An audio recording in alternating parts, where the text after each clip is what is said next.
Graça e paz, povo de Deus. Nós convidamos a todos que nos escutam neste momento a parar um pouquinho e reservar esse tempo especial, esse momento que Deus concedeu a você, a mim, a nós, para o louvor e adoração ao Deus eterno. Então fechemos os nossos olhos, se for possível, ore comigo, feche os olhos, senão que você volte o teu coração, a tua mente, enfim, nesse momento para Deus, nós vamos orar. Deus eterno, nós te louvamos por aquilo que tu és. Queremos agradecer, Deus, pela semana que se passou. Obrigado, Senhor, pela tua boa mão, pela tua fidelidade, pelo teu grande amor, porque o Senhor não nos abandona, porque tu és o mesmo. E o Senhor tem feito maravilhas na nossa vida. E mesmo nos momentos mais difíceis, o Senhor não nos abandona. Obrigado pelo teu consolo, pela tua paz, pela tua presença. Continua, Deus, conosco. Toma parte, não apenas toma parte, mas dirige cada ato deste culto. Ministra o nosso coração, recebe o nosso louvor, em nome de Jesus. Amém. A palavra do Senhor, no livro dos Salmos, número 19, livro dos Salmos, número 19, diz assim a palavra do Senhor. Pega a sua Bíblia. Se possível, chame a pessoa que está perto de você e vamos juntos, nesse momento, ler a palavra de Deus. O livro dos Salmos, número 19, diz a palavra do Senhor. O céu anuncia a glória de Deus e nos mostra aquilo que as suas mãos fizeram. Cada dia fala dessa glória ao dia seguinte e cada noite repete isso a outra noite. Não há discurso nem palavras, não se ouve nenhum som. No entanto, a voz do céu se espalha pelo mundo inteiro e as suas palavras alcançam a terra toda.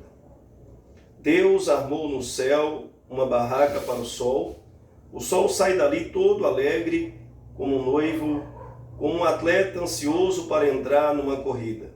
O sol sai de um lado do céu e vai até o outro lado. Nada pode esconder ao seu calor.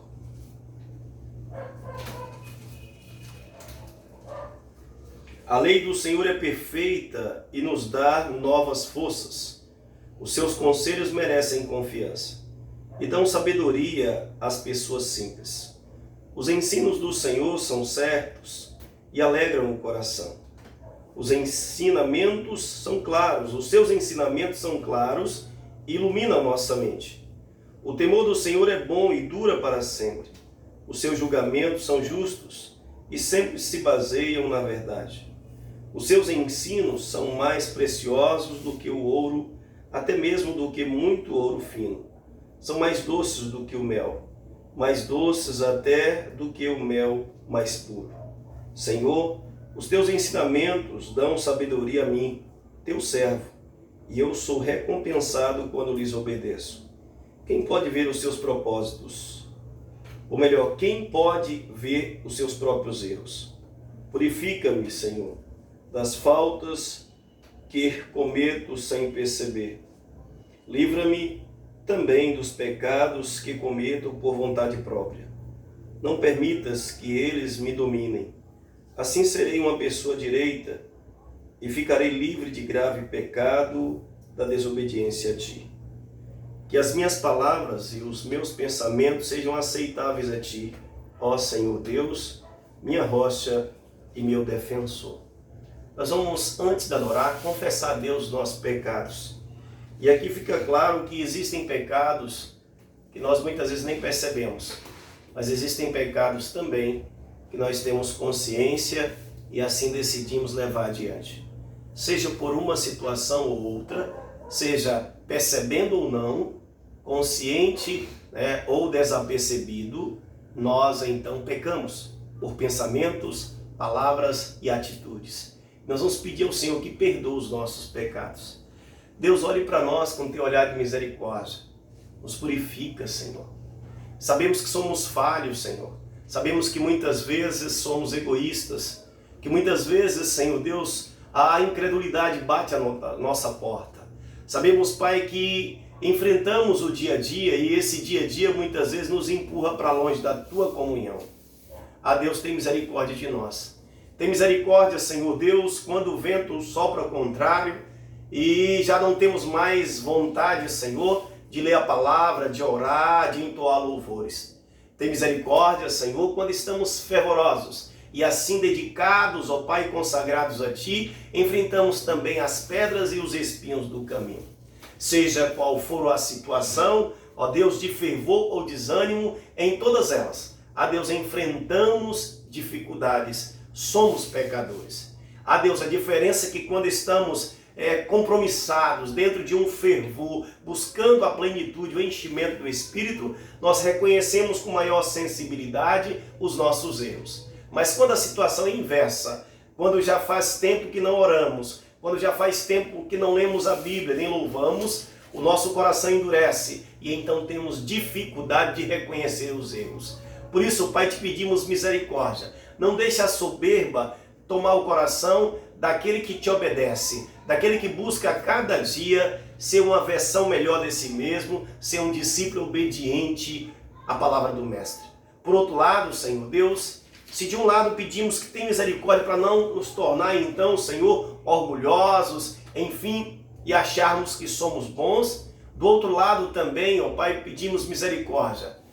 Quando chega a situação de desânimo, de pecado, de dúvida, de murmuração, Senhor, de frieza espiritual, enfim, eu não sei como cada um chega para esse culto, mas uma coisa eu sei, que Deus está aqui e Deus está onde o povo dele se reúne. Ah, Deus, por isso perdoa os nossos pecados e nos habilita a te adorar, em nome de Jesus Cristo. Amém. Nós vamos adorar o Senhor, um canto que diz assim: luz das nações que dissipam as trevas, abre os meus olhos para ver. Lindo tu és, eu só quero adorar-te, dar os meus dias para ti. Mais uma vez, vem comigo, vamos adorar o Senhor. Luz das nações que dissipam as trevas, abre os meus olhos para ver. Lindo tu és, Senhor, lindo tu és, eu só quero adorar-te, dar os meus dias para ti.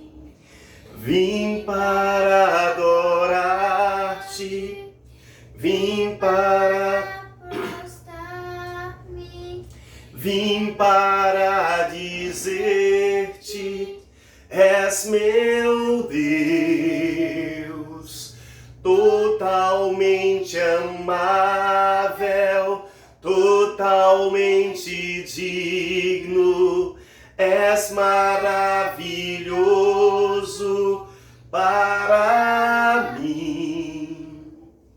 Não saberei quanto custou ver meus pecados lá na cruz.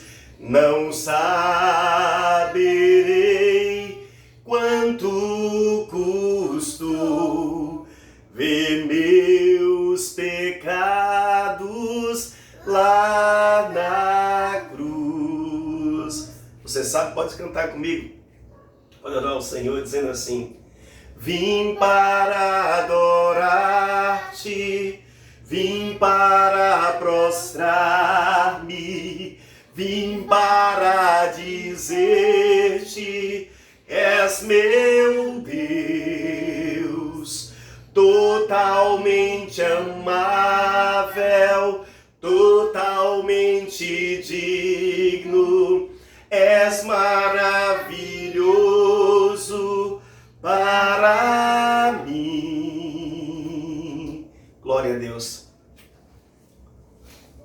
Palavra do Senhor em Provérbios capítulo 3, versículos 9 e 10. Provérbios está logo depois de Salmos.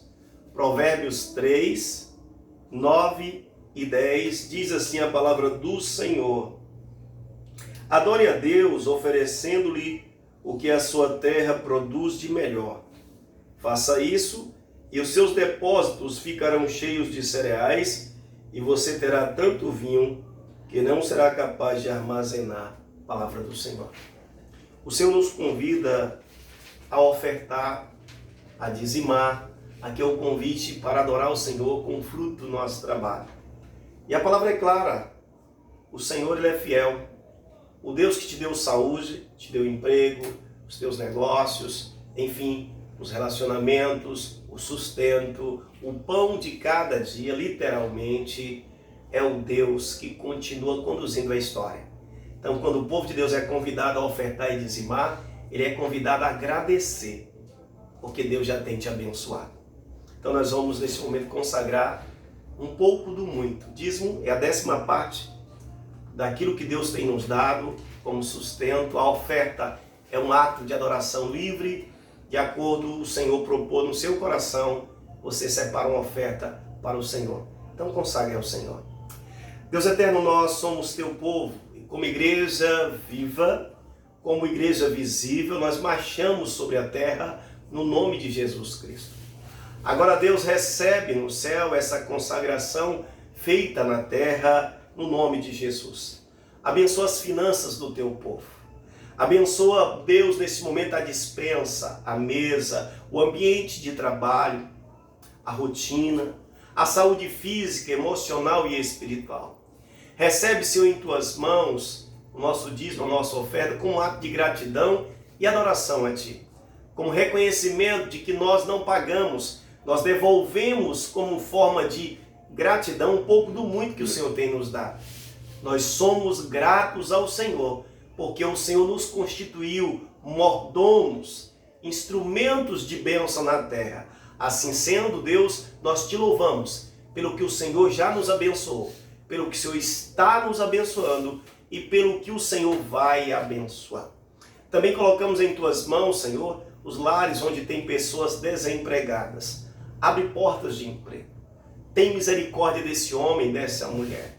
Abrevia esse tempo. Senhor, move pessoas, move situações e que esse homem, essa mulher, possa ser recolocado no mercado de trabalho, possa, Senhor, então, receber a bênção do emprego.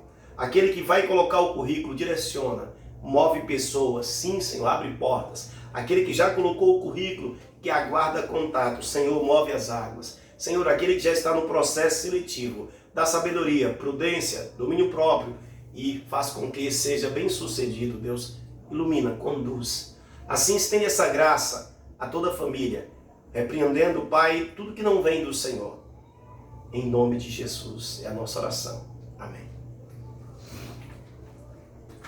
Eu convido você a abrir a sua Bíblia nesse momento e nós vamos então ouvir a palavra do Senhor. A palavra do Senhor em 1 Coríntios 6.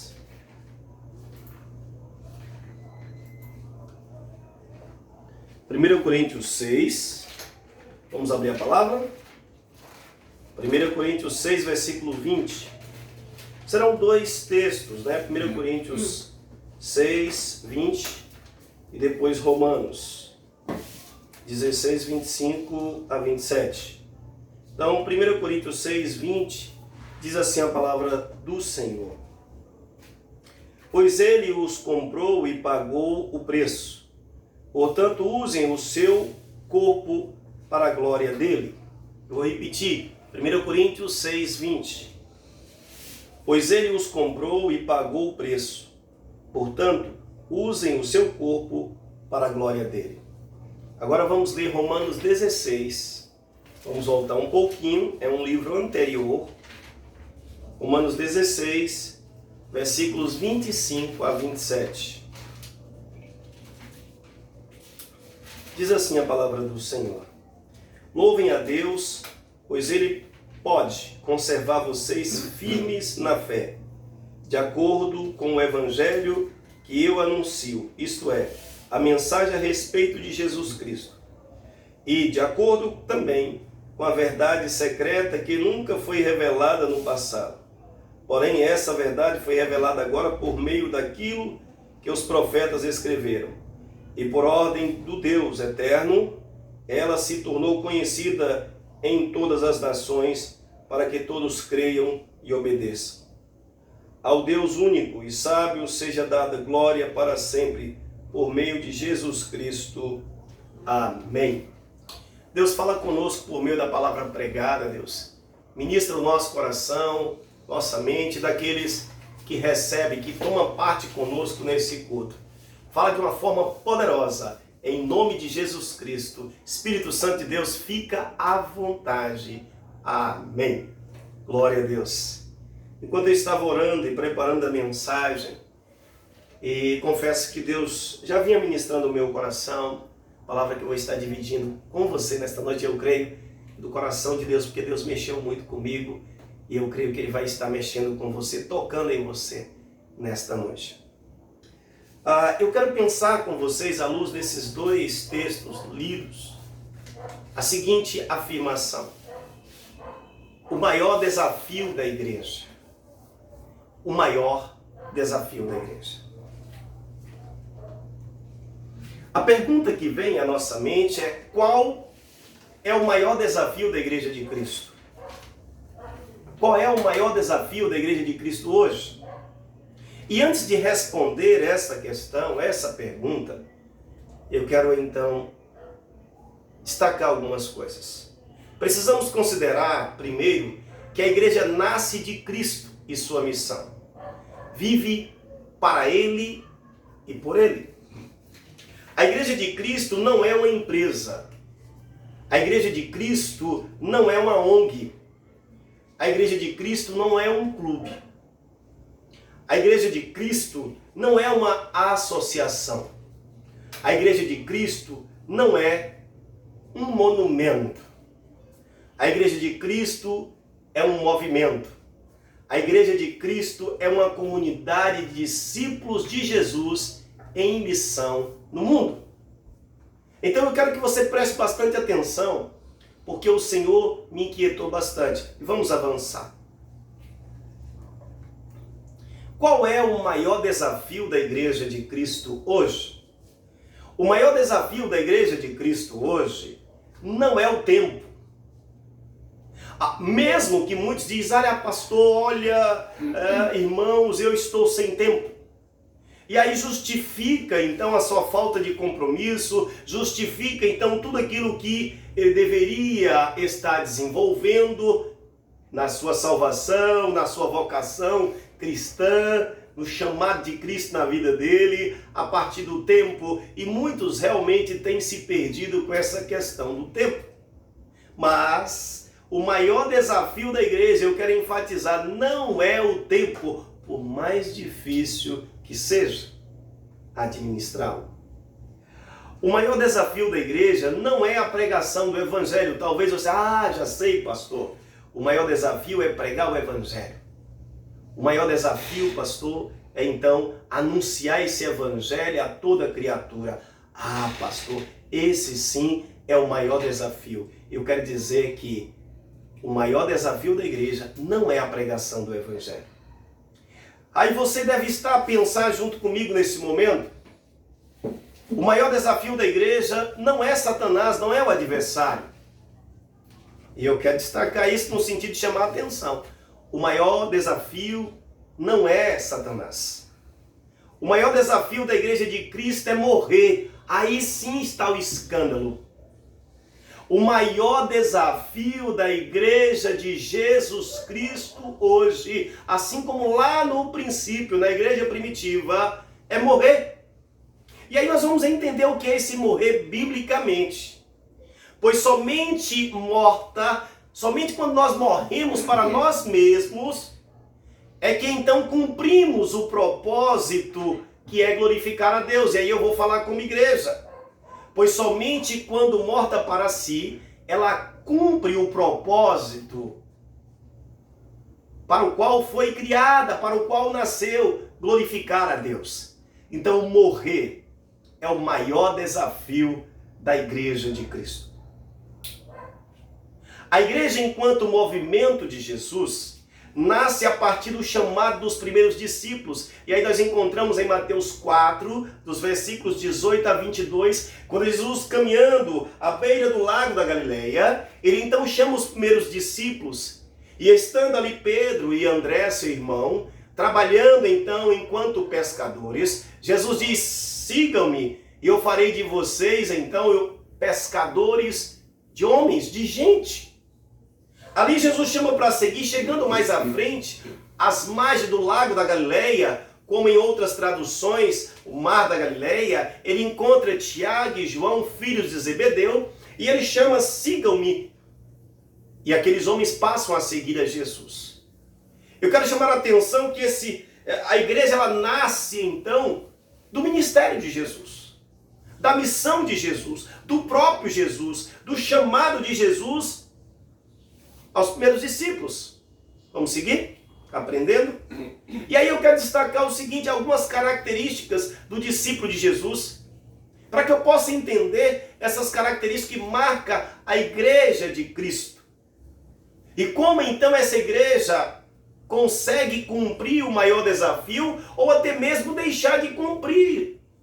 Vamos lá? O discípulo de Jesus renuncia tudo quanto tem. Isso está em Lucas 14:33. Se você quer ser discípulo de Jesus, se você diz ser discípulo de Jesus, se você então nesse momento, pastor, eu estou ouvindo esta palavra e o meu coração está em chamas e a minha alma nela deseja, pastor, eu quero aprender de Jesus, pastor, eu quero seguir os passos de Jesus, pastor, eu não quero ser religioso, de ir dominicalmente a uma igreja, ao espaço de 4 paredes e ali com a estrutura montada, chegar com a minha Bíblia muito chique, com o meu carro, com os meus conceitos, do meu jeito, e ali receber o alimento todo pronto, depois voltar para casa e continuar a vidinha como se nada tivesse acontecido. Isso não é igreja. Isso não é ser discípulo. E aí eu repito o primeiro destaque.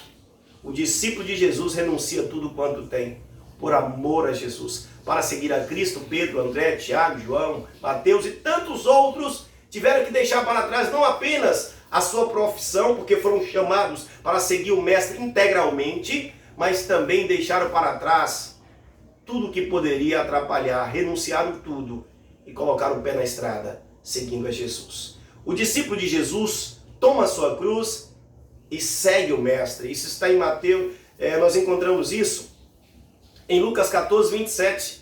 Ou seja, o discípulo de Jesus, ele nega a si mesmo. Tomar a cruz significa seguir o caminho de Jesus, imitar Jesus, estar disposto a morrer se for necessário para que vidas sejam salvas.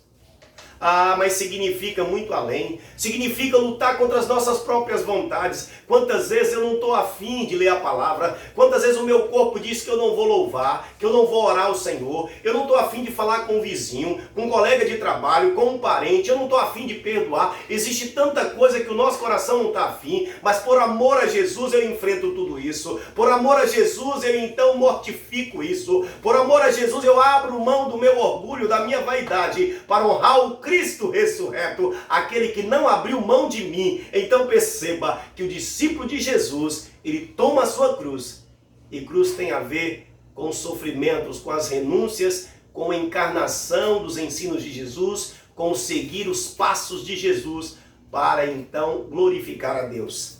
Há um outro destaque: o discípulo de Cristo é servo, Mateus 10:24. O discípulo não é maior que o seu Senhor. Às vezes eu fico a pensar em uma igreja ideal. E biblicamente a igreja mais apaixonante do ponto de vista de dons e ministérios, a igreja de Corinto. Era uma igreja que tinha uma diversidade enorme. Era uma igreja que tinha línguas, cura, profecia, enfim, interpretação. Era uma igreja que tinha, enfim, uma riqueza enorme. Mas também é inegável que era uma igreja problemática, que tinha sérios problemas, divisão, grupinhos. Havia problemas sérios no seio da igreja. Vaidade, disputas. E o apóstolo Paulo, usado pelo Senhor Jesus, teve que pastorear, escrevendo cartas pastorais, teve que exortar duramente, para chamar atenção para o amor, para a profecia que edifica todo mundo. Teve que chamar a atenção justamente para o foco maior, os dons e ministérios são concedidos à igreja para a edificação do corpo de Cristo, para o desenvolvimento desse corpo, para de fato edificar, alimentar, fortalecer e não destacar um ou outro. Então aqui chama atenção. O discípulo de Jesus é servo. Ele não vai querer se aparecer, ser maior do que o mestre. Portanto, se você quer ser discípulo, primeiro aprenda a ser servo. O coração de servo, e não faz muito tempo, a presbítera Sileuza ministrando, citou a palavra do Senhor e me chamou muita atenção quando em Romanos, a palavra ele diz, Romanos 1:1, Paulo se identifica assim, Paulo, servo de Jesus Cristo, chamado para ser apóstolo, para anunciar a boa notícia do Evangelho. O cartão de visita, a identidade como foi destacada na pregação pela presbítera, foi justamente Paulo servo. A primeira coisa, ele não falou Paulo poliglota. Paulo doutor, então, na lei de Moisés ou mestre. Paulo, então, que tem dupla cidadania, romana e então judia. Não. O cartão de visita foi Paulo, servo de Jesus Cristo, chamado para ser apóstolo. Por que eu estou abrindo esse parêntese e lembrando da pregação? Porque esse item, esse ponto da mensagem, fala que o discípulo de Jesus é servo, Mateus 10:24. Precisamos, como João compreendeu muito bem, que nós diminuamos, que diminua eu, que diminua o seu eu, e que Jesus cresça na sua vida. Um outro característica importante, os discípulos de Jesus são reconhecidos por amar uns aos outros. É preciso se importar com o irmão, com a irmã, com os nossos irmãos em Cristo Jesus. Orar uns pelos outros, encorajar, exortar, enfim, precisamos ajudar quem precisa, mas ao mesmo tempo avançar e assim exortar os demais a avançar, sendo e fazendo discípulo. Então o amor ele deve ser vivenciado, o amor deve ser testemunhado em atos e palavras. Sendo assim, nós temos o reconhecimento, o testemunho visível. As pessoas conseguirão ver Cristo em nós e nos reconhecer como discípulo de Jesus. Ou seja, os discípulos de Jesus são reconhecidos no mundo, são reconhecidos pelas pessoas por amar uns aos outros. E por último, nesse destaque sobre características dos discípulos, características da comunidade, de discípulos da igreja, o discípulo de Jesus permanece nos ensinos do mestre. Isso está em João 8:31. Não há discípulo de Jesus sem obediência a Jesus. Existem pessoas falando e pregando muita coisa por aí. Mas o que Jesus veio fazer foi buscar e salvar a ovelha perdida da casa de Israel, e nós, como Israel espiritual, como filhos da promessa, filhos de Abraão, nós fazemos parte também dessa promessa de salvação. Enfim, portanto, eu preciso guardar. Os versículos que lemos há pouco destacam as condições para ser discípulo de Jesus. Quando Jesus disse o seguinte, aí eu vou enfatizar: se alguém quer vir após mim, a si mesmo se negue, tome a sua cruz e siga-me. E ele diz mais: porquanto quem quiser salvar a sua vida, perdê-la-á. E quem perder a sua vida por minha causa, achá-la-á. Pois que aproveita o homem ganhar o mundo inteiro e perder a sua alma. E aí ele diz assim: ou que dará o homem em troca da sua alma? Porque o Filho do Homem há de vir em glória, na glória de seu Pai, com os seus anjos, e então retribuirá cada um conforme as suas obras. O que Jesus está dizendo aí? Ele está dizendo o seguinte: eu preciso a cada dia negar a mim mesmo. Renúncia. Tomar a minha cruz é morte. Porque no momento que o meu eu, as minhas prioridades saltam à frente, as minhas amizades só vão focar naquilo que me traz o bem-estar aqui e agora, e simplesmente isso. A igreja perde a visão da volta de Cristo. O discípulo perde a visão do prestar contas. Nós perdemos a razão de ser cristão e passamos a viver dentro de uma rotina e nada mais que isso. Mas Cristo nos chamou para viver esse evangelho. O tempo está passando e precisamos, mesmo em pandemia, nos reinventar, usar os recursos tecnológicos para que possamos construir pontes da nossa amizade para um discipulado. Enfim, Jesus nos chamou para ser discípulo. Isso está em Mateus 16, 24 a 27. Seguindo um pouquinho mais, eu quero fazer as considerações finais. A primeira consideração final, quando respondemos sim à chamada de Cristo, somos batizados com Ele na sua morte e ressurreição. Quando a mensagem traz a seguinte reflexão: o maior desafio da igreja, e nós aprendemos aqui com a palavra que o maior desafio da igreja é morrer para si mesmo. Não há como obedecer a Cristo sem renúncia, sem colocar prioridade, servir, obedecer a Jesus. Enquanto os meus planos, os meus projetos, o meu eu, o meu orgulho estiver em primeiro lugar, eu não tenho como ser discípulo de Jesus. Eu vou ser um religioso, eu vou ser um associado a uma entidade religiosa, eu vou ser qualquer coisa, menos discípulo de Jesus. O seguir a Cristo implica em morrer para si. E aí compreende o seguinte, lá vai o destaque para nós: renúncia, obediência aos ensinos do Mestre e amor uns aos outros. Por último, a igreja enquanto comunidade dos discípulos de Jesus, quando vive em atos e palavras sua razão de existir, que é glorificar a Deus, ela de fato cumpre a sua missão. Ou seja, quando vivemos o Cristo em atos e palavras, quando nós passamos da teoria, do encontro em um espaço de culto para um estilo de vida, quando Cristo é o foco e é a nossa razão de viver, nós passamos sim a seguir os passos segundo os seus ensinos na sua palavra. Hoje, a palavra para mim e para você, hoje, a palavra para todo aquele que nesse momento se propõe seguir a Cristo, ou que já tomou a decisão de seguir a Cristo, é lembrar que o maior desafio da igreja é morrer. Se você não morrer para os desejos da carne, para a sua própria vontade, para o seu próprio governo, Cristo não será soberano na minha vida e na sua vida. Cristo só é soberano e reina, dirige, e então somos discípulos porque passamos a imitá-lo quando nós abrimos mão de nós mesmos. Aí faz sentido o que o apóstolo Paulo diz: já não sou eu quem vive, mas Cristo vive em mim. Por isso ele enfrentou prisão, perseguição, naufrágio, humilhações. Ele enfrentou muita coisa, não abaixou a cabeça. E quando preso, e quando então em cárcere, ele louvou, ele orou, e Deus o visitou com um terremoto, e Deus o visitou naquele lugar, e Deus glorificou o seu nome através da vida de Paulo e daqueles que estavam com ele. Sabe por quê? Porque Paulo entendeu